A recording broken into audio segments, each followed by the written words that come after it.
जोधपुर सारथी youth foundation के संस्थापक व अध्यक्ष देवेंद्र गहलोत ने बताया कि सेवा दिवस उद्देश्य से सुंदर बालाजी मंदिर चौपासनी में वानर सेवा को अंगूर, चने, मूंगफली, केला, मटर व गाजर का भोजन कराकर रविवार सेवा दिवस मनाया गया।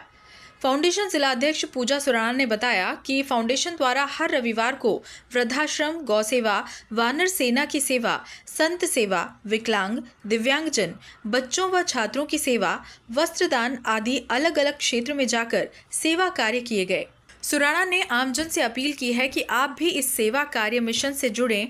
मिशन से जुड़ने के लिए आप हेल्पलाइन व्हाट्सएप नंबर 8384970970 पर संपर्क करें।